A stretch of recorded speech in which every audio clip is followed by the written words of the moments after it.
اشفاق احمد صاحب لکھتے ہیں کہ میرے والد صاحب ایک جانوروں کے ڈاکٹر تھے، تو ہمارے گھر کے ساتھ ایک سرکس لگتا تھا۔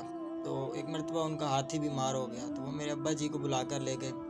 تو میں کیونکہ بچہ تھا تو میں نے بھی سرکس میں جانے کی ضد کر لی، تو اس پر میرے ابا جی مجھے بھی ساتھ لے کر گئے۔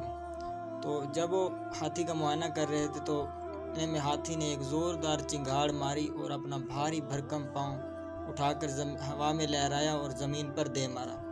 میں کیونکہ بچہ تھا، میں ڈر کی وجہ سے بھاگ نکلا۔ میرے والد صاحب میرے پیچھے اور پوچھا، اشفاق کیوں بھاگ آئے ہو؟ تو میں نے کہا، ابا جی وہ مجھ پہ حملہ آور ہو جاتا، آپ نے دیکھا نہیں وہ کس طرح چنگھاڑ رہا تھا۔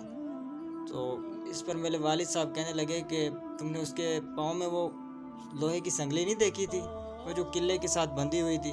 تو میں نے کہا کہ ابا جان، اتنا اس کی جسامت ہے، منوں ٹنوں میں اس کا وزن ہے، اس کے آگے وہ لوہے کی سنگلی کیا چیز ہے؟ وہ تو اسے اکھاڑ پھینکتا، وہ تو ہم پہ حملہ آور ہو جاتا۔ تو اس پر میرے ابا جان نے کہا کہ نہیں، وہ اسے کبھی نہیں توڑ سکتا تھا۔ تو میں نے پوچھا کیوں؟ تو انہوں نے کہا کہ جب اسے جنگل سے لے کر آئے تھے تو وہ ایک چھوٹا سا بچہ ہوتا تھا، تو اسی وقت یہ لوہے کی سنگلی اس کے پاؤں میں باندھ دی گئی تھی۔ تو اس وقت اس نے بڑے جتن کیے، بڑا زور لگایا، لیکن کیونکہ بچہ تھا تو اس وقت یہ نہیں توڑ سکا اسے۔ اور اب پھر وقت کے ساتھ ساتھ اس کی جسامت بڑھتی گئی، اس کا وزن منوں ٹنوں میں ہو گیا، لیکن اب اس نے اس لوہے کی سنگلی کو کبھی توڑنے کی کوشش ہی نہیں کی، کیونکہ اسے لگتا ہے کہ وہ اسے نہیں توڑ سکتا۔ یہ آج بھی اسے احساس کمتری کے ساتھ بندھا ہوا ہے کہ وہ اسے نہیں توڑ سکتا۔ دیکھیں میرے عزیز، یہ بات ہم پہ بھی صادق آتی ہے۔ ہم ایسے کئی لوگ ہیں جو یہ سوچتے ہیں کہ ہم کمزور ہیں، ہم بہت تھوڑے ہیں، یا ہم طاقت نہیں رکھتے، ہم کچھ نہیں کر سکتے، ہم آگے نہیں بڑھ سکتے۔ یہی وجہ ہے کہ ہم اس احساس کمتری کے ساتھ بندھے ہوئے ہیں۔ کتنے ایسے نوجوان ہیں جو اس سنگلی کے ساتھ بندھے ہوئے ہیں کہ ہم تو کچھ نہیں کر سکتے۔ یہ احساس کمتری ہے جو ہمیں آگے نہیں بڑھنے دیتی۔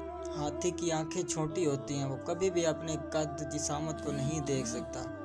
بل گیٹس جیسے ایسے کئی لوگ ہیں جنہوں نے احساس کمتری کو توڑا اور اس سنگلی کو اپنے قلعے سے توڑا اور آج مثال بنے بیٹھے ہیں۔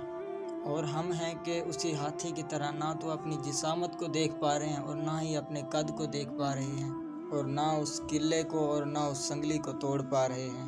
اس لیے خود کو پہچانیں، آگے بڑھنے کی جستجو کریں، محنت کریں، مشقت کریں اور اس سنگلی کو قلعے سے توڑ دیں۔ پروں کو کھول، زمانہ اڑان دیکھتا ہے، زمیں پہ بیٹھ کر کیا آسمان دیکھتا ہے۔ اور دیار عشق میں اپنا مقام پیدا کر، نیا زمانہ ہے، نئے صبح و شام پیدا کر۔ اللہ تعالیٰ برکتیں عطا کرے۔ سلام سے